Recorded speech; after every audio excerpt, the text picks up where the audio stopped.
नमो तस्स भगवतो अरहतो सम्मा सम्बुद्धस्स। उहाँ भगवान अरहत सम्यक सम्बुद्धलाई सादर नमस्कार। नमस्कार आदरणीय दर्शक महानुभावहरू। भगवान बुद्धको उपदेश सङ्ग्रहित त्रिपिटक अन्तर्गत सूत्र पिटकको 5वटा निकायमध्ये चौथो निकाय अङ्गुत्तर निकायको हामी सिलसिलेवार चर्चा गर्ने क्रममा आज हामी 93औं एपिसोडमा आइपुगेका छौँ र गएको एपिसोडमा हामीले यो अङ्गुत्तर निकायको 20वटा वर्गमध्ये 11वटा निपातमध्ये पहिलो निपात जसलाई एकक निपात भनिन्छ, त्यसमा 20वटा वर्गहरू छन्। त्यसको अन्तिम वर्ग 20औं वर्ग जसलाई अमृतवग्गो भनेर भनिन्छ, जसलाई अमृत वर्ग भनेर पनि हामी जान्न सक्छौँ र त्यो वर्गमा भएका 12वटा सूत्रहरूमध्ये 6वटा सूत्रको हामीले गएको एपिसोडमा चर्चा गऱ्यौँ र आदरणीय दर्शक महानुभावहरू, अब बाँकी रहेको यो सूत्रहरू सम्बन्धमा केही कुराहरू म यहाँ राख्न गइरहेको छु र यो अमृतवग्गो अथवा अमृत वर्गमा यो 6वटा सूत्रमा के छन् भन्ने कुरा त सायद यहाँहरूले थमाइहाल्नुभयो। यो अमृत वर्ग अथवा अमृतवग्गो भनेको कारण के हो भन्ने कुरा पनि मैले केही यहाँहरूसँग चर्चा गरेँ। अमृत अथवा अमृत, अमृत मृत अथवा मर्न नपर्ने, अमर, त्यो के हो त भन्दाखेरि निर्वाणलाई अमृत भनिएको छ। निर्वाण जुन कि सम्पूर्ण प्रकारका दुःखबाट अलग भएको क्षण र त्यो सम्पूर्ण दुःखबाट अलग भएको क्षण कहिले प्राप्त हुन्छ त भन्दाखेरि जब हाम्रो मनमा भएका जति पनि क्लेशहरू छन्, जति पनि तृष्णाहरू छन्, जति पनि अकुशल दुर्भावनाहरू छन्, त्यो सबै नितान्त निर्मल भइसकेपछि त्यो अवस्थालाई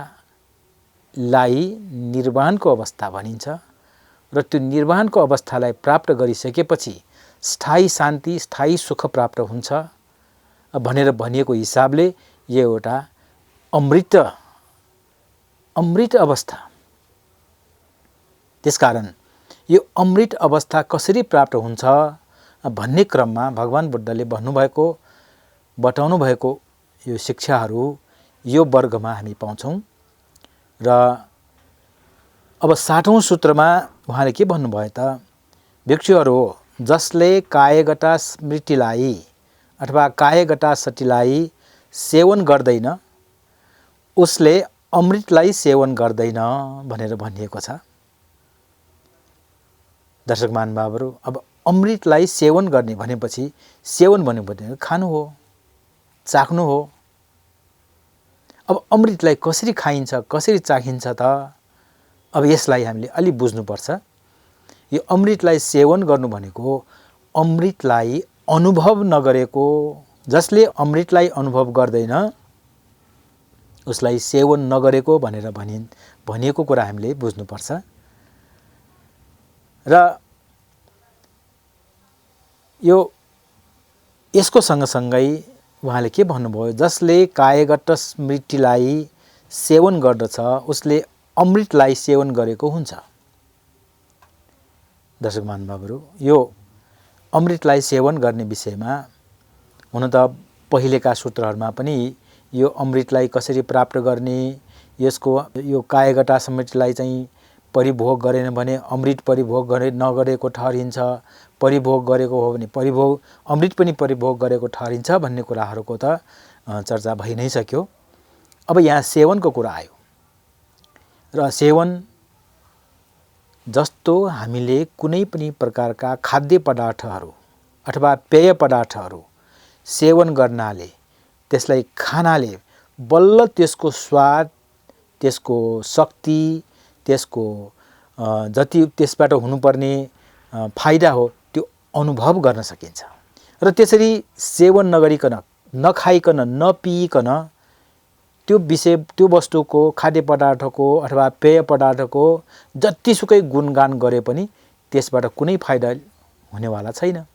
जबसम्म त्यसलाई चाहिँ हामीले ग्रहण गर्दैनौँ, जबसम्म सेवन गर्दैनौँ, जबसम्म खाँदैनौँ अथवा पिउँदैनौँ। भने जस्तै अब यो अमृतलाई पनि यसरी सेवन गर्नु भन्नुको अर्थ प्रत्यक्ष रूपमा यसलाई ग्रहण गरेर त्यसको अनुभव लिनु, अनुभूति लिनुलाई भनेर हामीले बुझ्नुपर्छ।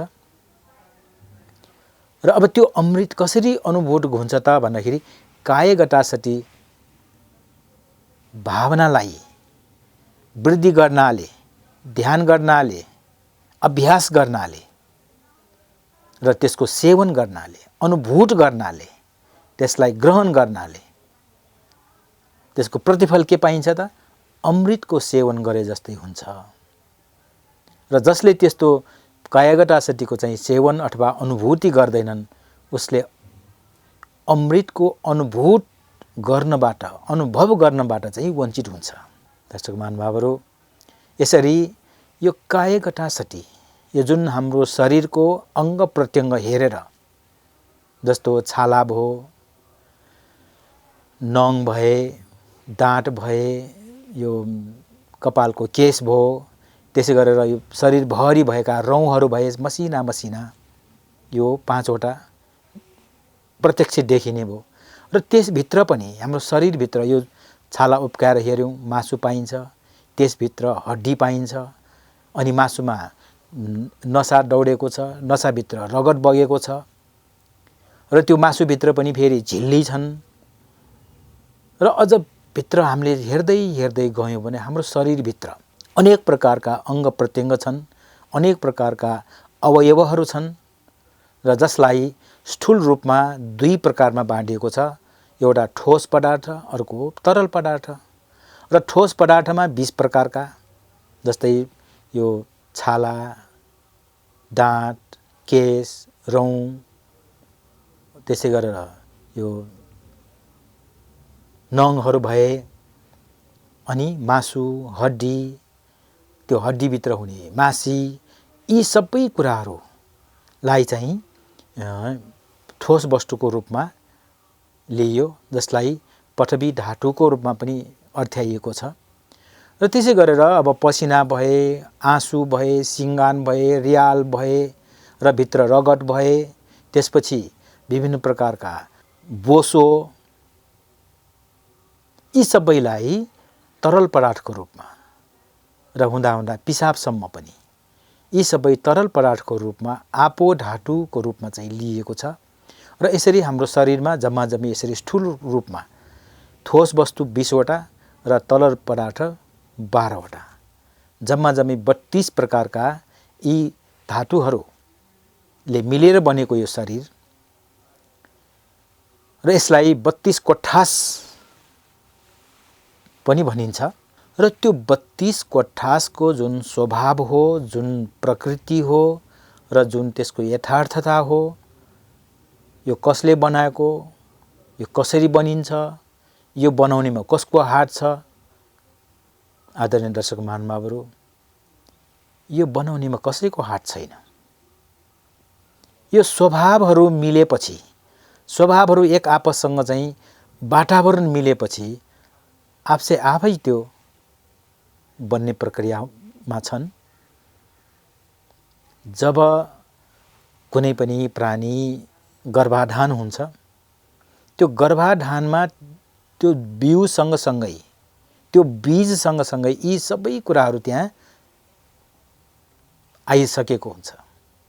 र समयक्रममा त्यो बिस्तारै वृद्धि हुँदै बढ्दै अब अङ्ग प्रत्यङ्गहरू वृद्धि हुने, त्यसपछि भित्रका मासु, हाडहरू वृद्धि हुने, बन्ने, वृद्धि हुने, त्यो प्रक्रियाहरू सुरु हुन्छन्। जस्तो हामीले अर्को उदाहरण लिनु पर्दाखेरि कुनै पनि फल, फुलकै उदाहरण लिउँ, फलकै उदाहरण लिउँ, त्यो बिउलाई चाहिँ त्यो राम्रो माटोमा, राम्रो ठाउँमा त्यसको बीज रोपन भइसकेपछि त्यहाँ मल पनि भयो, जल पनि भयो, राम्रो स्याहार सुसार भयो भने त्यो क्रमशः त्यो बढ्दै आएर त्यसले जुन फलको त्यो बोट हो, जुन फलको त्यो रुख हो, अब त्यो बिस्तारै वृद्धि हुँदै त्यसले फल दिन सुरु गर्छ। त्यसै गरेर फुल फुल्न सुरु हुन्छ, फुलको बोट भयो भने यसरी बिउबाट त्यो बिउमा नै सबै कुरा समेटिएको हुन्छ। सायद यो कुरा यहाँहरूलाई धेरै विस्तारपूर्वक भनिरहनु नपर्ला, सबैले अनुभव गरिराखेकै कुराहरू हुन्। अब त्यो बिउबाट फल हुनु अथवा बिउबाट त्यो फुल हुनुमा त्यो कसले बनाएको भन्ने, त्यहाँ कसको हात छ भन्ने, त्यो त प्राकृतिक रूपमा बन्ने कुराहरू हुन्। बिउ भयो, त्यसको चाहिँदो मात्राको चाहिँ त्यहाँ मलजल भयो, वातावरण भयो भने त्यो आफै उगेर आउने हो, उम्रिने हो, त्यसले फल दिने हो। भने जस्तै कुनै पनि प्राणीहरू पनि यसरी बिउको रूपमा उसले आफ्ना शरीरमा हुने अङ्ग प्रत्यङ्गहरू सबै मिलेर त्यहाँ बीजारोपण भइसकेको हुन्छ र त्यही बीज चाहिँ वृद्धि हुँदै हुँदै प्राणीको रूपमा निस्किन्छ। अन्य प्राणीहरू जस्तै मानिस पनि त्यसरी नै निस्किन्छ। अब त्यो बन्ने क्रममा, त्यो वृद्धि हुने क्रममा, त्यो जन्मिने क्रममा त्यहाँ कोही परमेश्वर, कोही ईश्वर, कोही अरू कुनै सत्ता हामीले देख्न सक्दैनौँ। र यो जुन स्वभाव हो, जुन प्रक्रिया हो, जुन प्राकृतिक स्वरूप हो, यसलाई जस्तो छ त्यस्तै देख्ने, जस्तो छ त्यसरी नै अनुभव गर्ने र जस्तो उसको स्वभाव हो त्यसलाई जान्ने। अब त्यो स्वभाव भन्नाले त्यो क्रमशः वृद्धि हुँदै अनित्य हुँदै गइरहेको हुन्छ। आदरणीय दर्शक महानुभावहरू, मैले बरोबर यो उदाहरण दिने गरेको छु कि कोही पनि मानिसहरू जन्मिना साथै यो शरीरको रूपमा जन्मिने त हुँदै होइन। जन्मिने बेलामा त शिशुकै रूपमा जन्मिन्छ, त्यही बिस्तारै बढ्दै बढ्दै बढ्दै बढ्दै किशोर हुन्छ, युवा हुन्छ, वृद्ध हुन्छ। यसरी शरीरका अङ्ग प्रत्यङ्गहरू वृद्धि हुँदै आउनु र वृद्धि मात्रै होइन, त्यो क्षय पनि भएर जानु, यसरी उत्पत्ति हामीले देखेको जस्तो हुँदाखेरि स्थितिको रूपमा पनि देख्न सक्छौँ र भङ्ग, उत्पत्ति स्थिति भङ्ग। र अझ त्यसलाई छोटकरमा लिँदाखेरि उत्पत्ति भङ्ग, उत्पत्ति भङ्ग, उत्पत्ति भयो विनाश भयो। यसरी यो प्रत्येक अवयव, आफ्नै शरीरभित्रको प्रत्येक अवयवहरू यसरी बन्दैछ, बिग्रिँदैछ, उत्पत्ति भयो, विनाश भयो। र यो स्वभावलाई जुन जान्ने प्रक्रिया हो, यसैलाई कायगत स्मृति अथवा कायगता सती भनेर पालीमा भनिन्छ। र यो कायगता सतीको जुन स्वभाव, जुन प्रक्रिया हो, जुन प्राकृतिक चलन हो, प्रचलन हो, यसलाई ध्यान दिनु नै कायगता स्मृति भयो। र जसले त्यो कायगता स्मृतिलाई राम्रोसँग ध्यान दिएर त्यसको स्वभावलाई समात्न सक्छ अथवा त्यसलाई महसुस गर्न सक्छ, अब उसले के महसुस गर्छ त? अमृतलाई महसुस गर्छ, अमृतलाई अनुभव गर्छ, अमृतलाई अनुभूति गर्छ। यसरी कायगत आफ्नै शरीरलाई हेरेर अमृतलाई अनुभव गर्न सकिन्छ र त्यसलाई नै जसले कायगता सतीलाई चाहिँ सेवन गरेको हुन्छ उसले अमृतलाई सेवन गरेको हुन्छ र जसले त्यो कायगता स्मृतिलाई सेवन गरेको हुँदैन उसले अमृतलाई पनि सेवन गरेको हुँदैन भनेर यसरी बुझाउनु भएको कुरा यो सूत्रमा हामी पाउँछौँ। आदरणीय दर्शक महानुभावहरू, मानिसहरूले यो मोक्षको, आनन्दको, परमानन्दको, सर्वोच्च आनन्दको कुराहरू गर्छन्, गर्नु पनि पर्छ। यो मानवीय स्वभाव पनि हो। दुःखबाट कसरी मुक्त हौँ, स्थायी सुख कसरी प्राप्त गरौँ, के गर्दा प्राप्त हुन्छ, त्यो चिन्तन मनन गर्नु मानिसहरूको स्वभाव हो।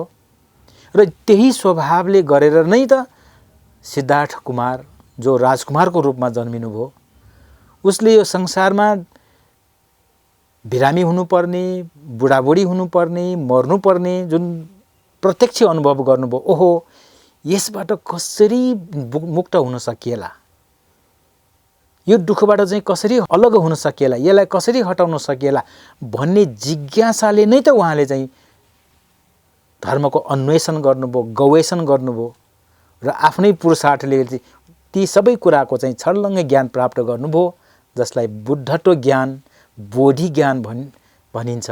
र त्यो ज्ञान प्राप्त गरेर नै त सिद्धार्थ बुद्ध बन्नुभयो नि। आदरणीय दर्शक महानुभावहरू, यसरी यो सांसारिक यथार्थताको, सांसारिक स्वभावको जुन उहाँले चाहिँ पत्ता लगाउनु भयो र आफ्नो मनभित्रका सबै क्लेशहरू हटाइसक्नु भएपछि उहाँ बुद्ध हुनुभयो। अर्थात् उहाँले निर्वाणलाई साक्षात्कार गर्नुभयो, निर्वाणलाई, यो अमृतलाई सेवन गर्नुभयो, प्राप्त गर्नुभयो, अनि बल्ल उहाँ चाहिँ बुद्ध हुनुभयो।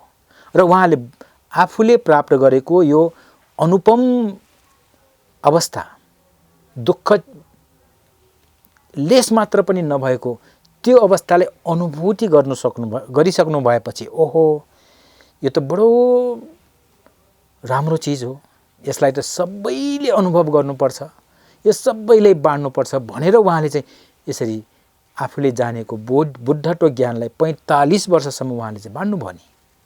हेर्नुहोस् दर्शक महानुभावहरू, अब यसरी आनन्द, सर्वोच्च आनन्द, परमानन्दको कुरा गर्दाखेरि मानिसहरूले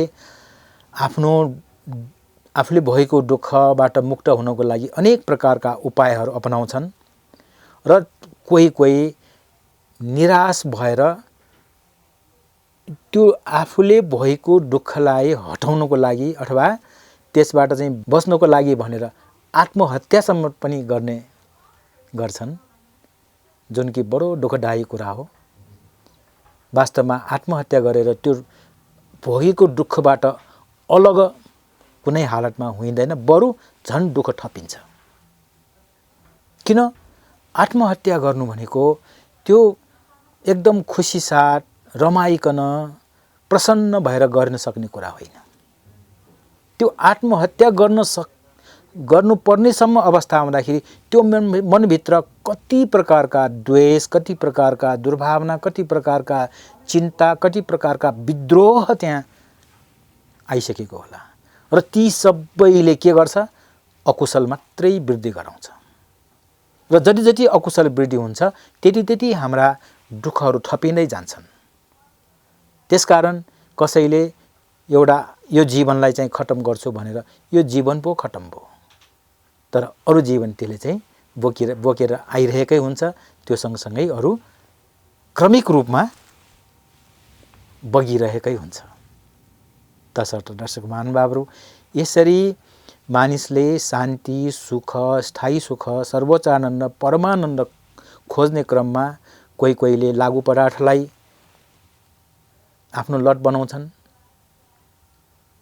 एक जमानामा पाश्चात्य मुलुकका विदेशीहरू नेपालमा चाहिँ गाँजा पाइन्छ, चरेस पाइन्छ भनेर आएर यहाँ चाहिँ त्यो लागु पदार्थ सेवन गरेर मन्दिरमा, गल्लीमा, ठाउँमा, चोक पेटीहरूमा मस्तसँग बसेको पनि हामीले देखेका थियौँ। के को लागि?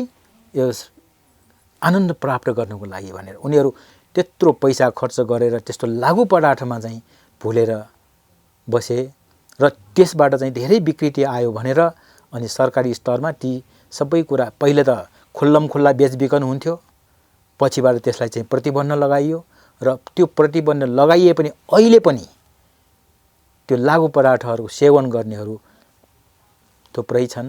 तपाईँ हामीले देखिराखेकै कुराहरू हुन् र ती लागु पदार्थ औषधिहरू भए, त्यसै गरेर मादक पदार्थ, रक्सी, जाँड आदि इत्यादि, यिनीहरू सेवन गर्नु पनि एक प्रकारको आनन्द लिनको लागि भनेर मान्छेहरू भन्छन्, तर त्यो क्षणिक मात्रै, त्यसले गरेर झन् दुःख मात्रै थप्छ। र यसरी सुख शान्ति प्राप्त गर्नको लागि मानिसहरूले अनेक प्रकारका यत्न गर्छन्, तर त्यसले दुःख हटाउने होइन झन् थपिने गर्छ, झन् वृद्धि गराउँछ र त्यो अटुट श्रृङ्खलाको रूपमा चाहिँ त्यो अगाडि जान्छ।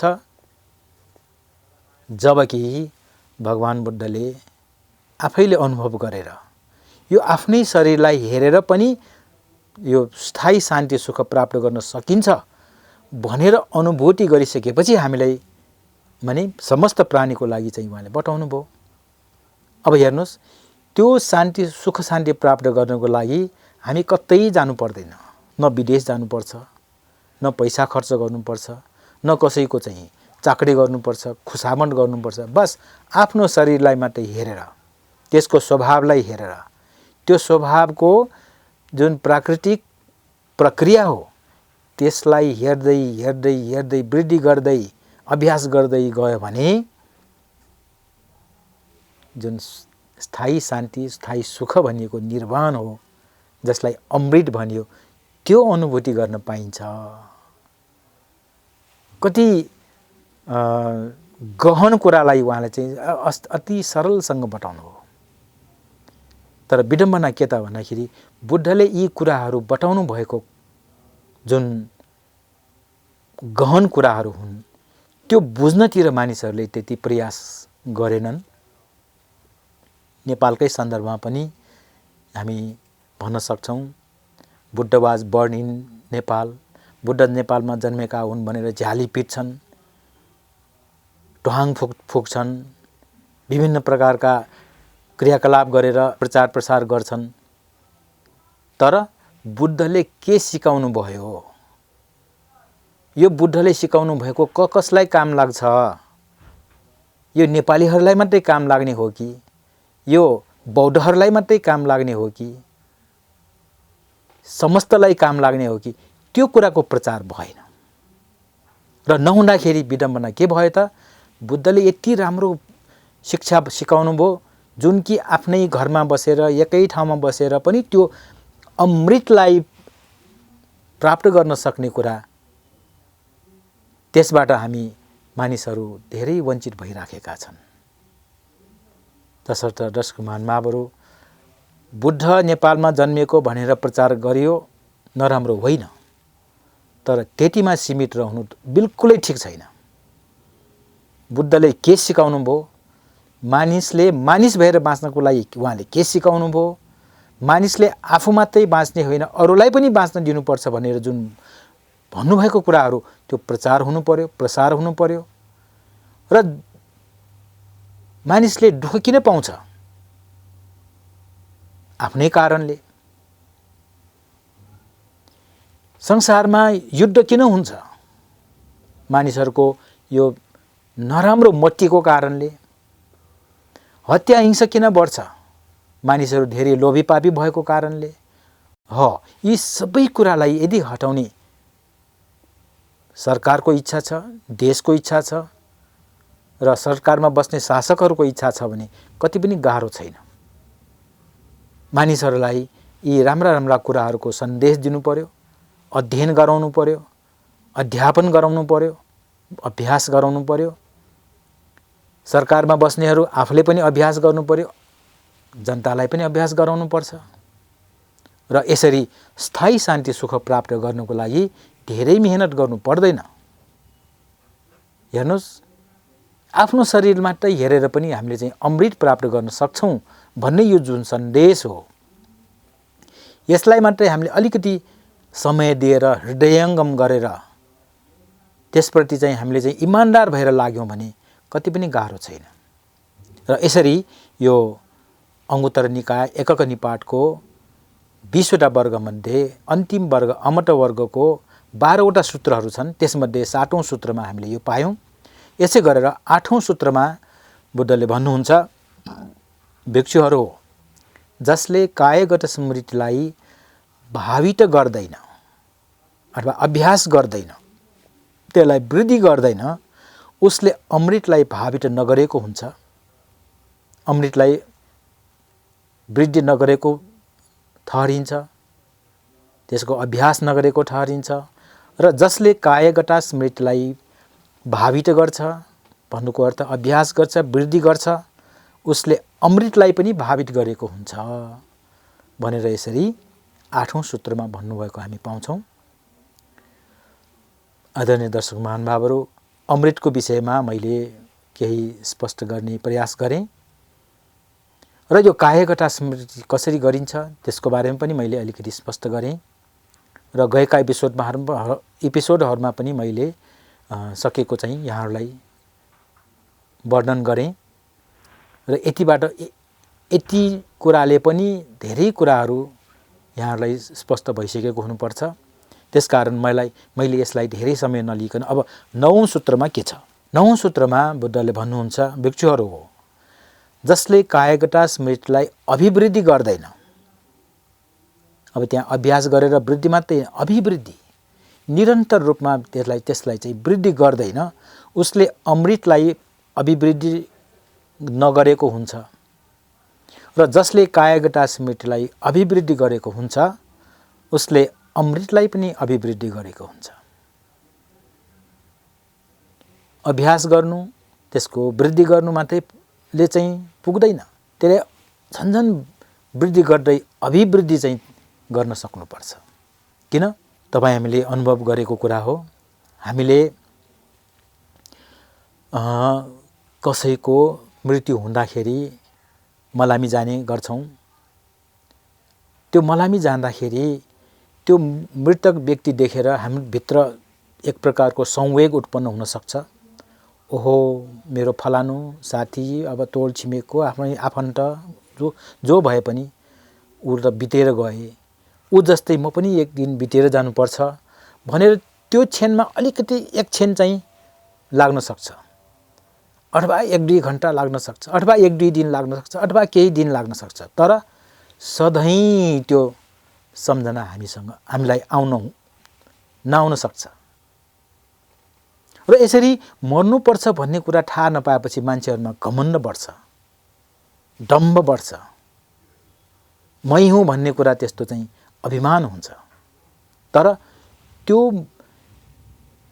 मरेको क्षणको जुन घडीमा उत्पन्न भएको संवेग हो, म पनि एक दिन मर्नुपर्छ भन्ने कुराको जुन भावना हो, जुन विचार हो, जुन चिन्तन मनन हो, त्यो बार बार उत्पन्न भइरह्यो, अभिवृद्धि भइरहेको खण्डमा त्यस्ता अभिमानहरू उत्पन्न हुने सम्भावना नै छैन। भने जस्तै अब यो कायगटा स्मृतिको भावनालाई पनि, त्यो भावितालाई पनि अभिवृद्धि गर्नु जरुरी छ। एकचोटि गर्यो, अभ्यास गर्यो, केही वृद्धि गर्यो, त्यसै सेलाएर गयो भने फेरि त्यो अमृतबाट ऊ चाहिँ वञ्चित हुने सम्भावना बढी छ। तर अभिवृद्धि गर्दै निरन्तर रूपमा अभिवृद्धि गयो भने त्यो अमृतको जुन क्षण हो, अवस्था हो, त्यो पनि वृद्धि हुँदै आउँछ भन्न खोजेको यो हो। त्यसै गरेर 10औं सूत्रमा उहाँले भन्नुभयो, भिक्षुहरू हो जसले कायगटा स्मृतिलाई जानेको हुँदैन उसले अमृतलाई जानेको हुँदैन, र जसले कायगटा स्मृतिलाई जानेको हुन्छ उसले अमृतलाई पनि जानेको हुन्छ। दर्शक महानुभावहरू, यो कायगटा स्मृतिलाई आफ्नै शरीरलाई हेरेर, आफ्नो शरीरका अङ्ग प्रत्यङ्ग अवयवलाई हेरेर जुन अभ्यास गरिने ध्यान हो, जुन भाविता गर्ने भावना हो, कति महत्त्वपूर्ण छ भन्ने कुराहरू यी सबै सूत्रहरूले सन्देश दिइराखेको हामी पाउँछौँ। यसै गरेर 11औं सूत्रमा उहाँले भन्नुभएको छ, भिक्षुहरू हो जो कायगटा स्मृतिमा अज्ञान हुन्छ, त्यसमा ज्ञान रहँदैन, ऊ अमृतमा पनि अज्ञान नै हुन्छ। र जसमा कायगटा स्मृतिको ज्ञान हुन्छ उसमा अमृतको पनि ज्ञान हुन्छ। यसै गरेर 12औं सूत्रमा उहाँले भन्नुभएको छ, जसले कायगटा स्मृतिलाई साक्षात्कार गर्दैन उसले अमृतलाई साक्षात्कार गरेको हुन्न, र जसले कायगटा स्मृतिलाई साक्षात्कार गरेको हुन्छ उसले अमृतलाई पनि साक्षात्कार गरेको हुन्छ भनेर भन्नुभएको छ। आदरणीय दर्शक महानुभावहरू, यसरी यो अंगुत्तर निकायको एकक निपातको 20औं वर्ग अमृत वर्गमा यी 12वटा सूत्रहरू यसरी कायगटा स्मृतिको महत्त्वलाई दर्शाएर चाहिँ उहाँले उपदेश गर्नुभएको हामी पाउँछौँ। अब यहाँ साक्षात्कार गर्ने, ज्ञानको कुरा भयो, जानेको भन्ने प्रसङ्ग आयो। यी सबै कुरा एक अर्कासँग परिपूरक जस्तो हामीलाई लाग्न सक्छ, हुन्छ हो पनि, तर शब्दलाई हामीले शब्दको गहिराइभित्र जान्दाखेरि त्यसमा केही फरकहरू हामी पाउँछौँ। जानेको भन्नु र ज्ञान हुनु भनेको उस्तै लाग्छ, तर अलि फरक छ। जानेको सरल रूपमा जानेकोलाई पनि जानेको भनिन्छ, ज्ञान भएको सरल ज्ञान भएकोलाई पनि ज्ञान भएको भनिन्छ। तर यहाँ भन्न खोजेको त्यसरी सतही रूपमा मात्रै ज्ञान भएको होइन, सतही रूपमा मात्रै जानेको होइन, त्यसको गहिराइसम्म, त्यसको भित्री तहसम्म जानेको, भित्री तहसम्मको ज्ञान भएको र यसरी भित्री तहसम्म जानेको, भित्री तहसम्म ज्ञान भइसकेपछि बल्ल साक्षात्कार गर्ने भन्ने त्यहाँ आउँछ। आदरणीय दर्शक महानुभावहरू, यो साक्षात्कारको जुन शब्दको अर्थ छ, सायद मैले भनिरहन नपर्ला, साक्षात्कार गर्नु भनेको जमका भेट हुनु, प्रत्यक्ष रूपमा भेट्नु। जस्तो अब म यहाँ टिभीबाट यो कुरा बोल्दैछु, यहाँहरू टिभीको सेटको अगाडि बसेर हेर्दै हुनुहुन्छ। यो मुखामुख त भयो, मेरो मुख हजुरले देख्नुभयो, हजुरको मुख अब मैले देख्न सक्दिनँ, त्यसलाई साक्षात्कार भनिँदैन। यो जमका भेट होइन। जमका भेट कहिले हुन्छ? भौतिक रूपमा, प्रत्यक्ष रूपमा हामी भेटघाट हुँदाखेरि त्यसलाई साक्षात्कार भनिन्छ। भने जस्तै यो अमृतलाई, यो निर्वाणलाई, यो निर्वाणको अवस्थालाई, स्थायी सुखको शान्तिको जुन अवस्थालाई जमका भेट हुने गरिकन त्यसले चाहिँ प्राप्त गर्नुलाई साक्षात्कार भनिन्छ। यसरी यो आफ्नै शरीरको अङ्ग हेरेर, आफ्नै शरीरको अवयवहरू हेरेर, त्यो अवयव हेरेको स्वभावलाई चाहिँ वृद्धि गर्दै, अभ्यास गर्दै हामीले के प्राप्त गर्न सक्छौँ? अमृत प्राप्त गर्न सक्छौँ। त्यसकारण आदरणीय दर्शक महानुभावहरू, भगवान बुद्धले यो हाम्रो आफ्नै शरीरलाई हेरेर पनि यस्तो निर्वाण जस्तो अमूल्य अनुपम अवस्थालाई प्राप्त गर्न सक्ने यो जुन उपाय दिनुभएको छ, बताउनु भएको छ, बडो महत्त्वपूर्ण कुराहरू छन्। तसर्थ आदरणीय दर्शक महानुभावहरू, हामीले स्थायी शान्ति, स्थायी सुख प्राप्त गर्नको लागि यताउति भौँतारिरहनु जरुरी छैन। आफ्नै शरीरलाई हेरेर, आफ्नै घरमा, आफ्नो एउटा कोठामा, एउटा ठाउँमा बसेर त्यसलाई, त्यसको यथार्थ स्वभावलाई हामीले जान्यौँ भने यो अमृतलाई चाहिँ प्राप्त गर्न सक्छौँ, साक्षात्कार गर्न सक्छौँ भन्ने सन्देश भएको यो जुन अमट व गोको 12वटा सूत्रहरूलाई मैले यहीँ सकाएँ। र यसरी अङ्गुत्तर निकाय एकक निपातको मा भएका 20वटा वर्गहरू मध्ये यो अन्तिम वर्गको अन्तिम सूत्रका साथै एकक निपातको सम्पूर्ण सूत्रहरूको चर्चा गर्ने क्रम यही सक्यो भन्ने जानकारी दिँदै म अहिले बिदा हुन चाहन्छु। धैर्यपूर्वक हेरिदिनु भएकोमा यहाँहरूलाई धेरै धेरै धन्यवाद। भवतु सब मङ्गलम्।